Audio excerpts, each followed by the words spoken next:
Hello, today is June the 4th, and my name is Laura Higgs. Today we have with us on Spotlight on Souris, Barb Gordon here to talk to us about the farmers market. Welcome. Thank you.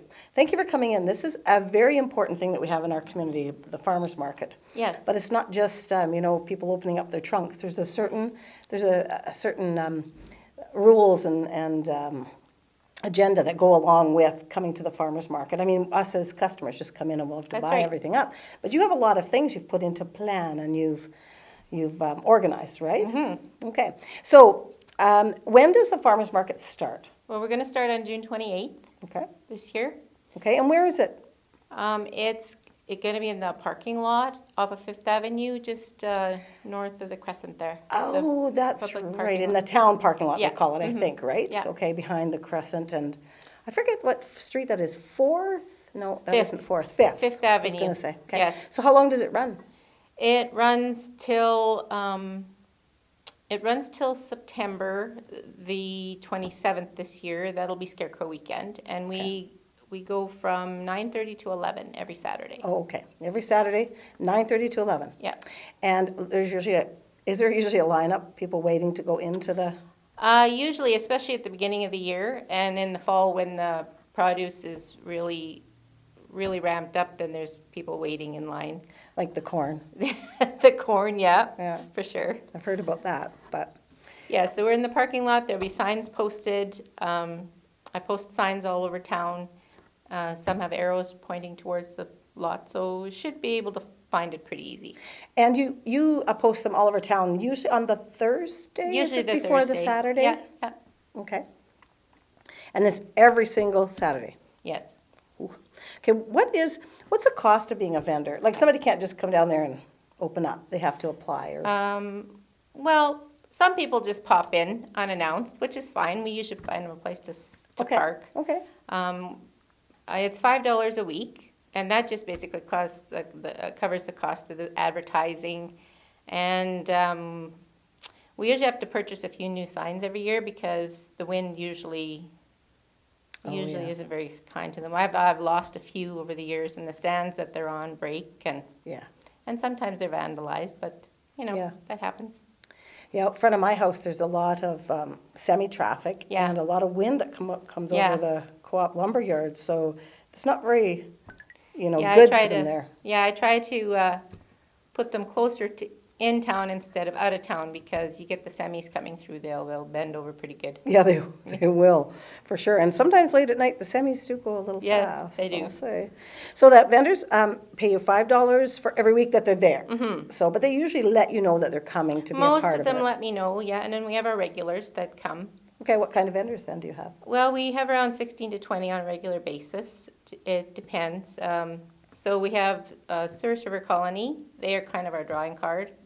They're there with produce, mostly produce, but they have some baking and some jams and jellies and stuff like that too. Mm-hmm. And then we have Mrs. Stanky has pies and all kinds of baking and I hear they're goodies. good. Yes. And then Mary has jams, jellies, pickles, some baking too. And then her son Kirk has succulents, lots of succulents. That's right. And myself, I do bread, buns, bagels, things like that. And then Richie Bison comes from time to time, and they have a variety of bison meat products, which sell very well there. And then there's Bob with his famous Scottish shortbread and butter tarts. Uh-huh. And then we've got Anne with some baking too, but she does some sourdough and some fancy decorated cookies. And then Javier has his Colombian coffee. And then there's a local woman that has knitting and wool that she processes herself. I know Really? she uses some rabbits and some sheep's wool of some kind, yeah. Interesting. And she comes quite regularly and does quite well there. And then we have a woman named Corin, and she sells Sandhill Creations. Now, she has deodorants and sunscreen and soaps that she makes herself. She does very well with that. Somebody comes with stained glass. Occasionally, we have home-based businesses that set up, and then we also have people with crafts, woodworking, and sometimes clothing. And then come fall, we get quite a few people selling pumpkins, gourds, flower bouquets, and Right, things like that. So there's quite a Right. variety. for sure. That'd be the time of year Mm-hmm. for those all coming off the garden and stuff. Yeah, try to squeeze them all in Yeah, sometimes, yeah, but yeah. Yeah, I notice that sometimes it is quite congested down there, and sometimes then it looks like there's a little bit of space, but I guess it really depends on people's availability, how much Yeah. product or Yes. product they have or whatever they're selling. Yeah, it sounds like there's quite a bit more interest this year, so hopefully if some of those show up, we might have to spill into the other side of the parking Oh, lot, yeah. but that'll be okay. Yeah, yeah, absolutely, absolutely. It's there, might as well use it, right? So what information do vendors need to know before signing up for the farmer's market? Well, anybody that's selling food has to register with me first, so, because I have to send that in to Manitoba Health. There's certain strict guidelines Oh. for selling food, Sure. because I have to register for a health permit Okay, every year for the duration of the market. And there's an inspector that's assigned to this area that will show up periodically and make sure the guidelines are being followed. okay, People can find the guidelines on the Government of Manitoba website. It's www.gov.mb.ca/public-health. okay, And then you look for the link Farmers Market Guidelines, and it'll tell you what foods are safe and potentially hazardous. Also, anybody with food has to properly label with their ingredients, the date, and their name and contact information. okay, And anyone not following these guidelines could potentially be asked to leave. And if the inspector feels that it's necessary, they could fine you or even shut down the market, and we don't want that to happen.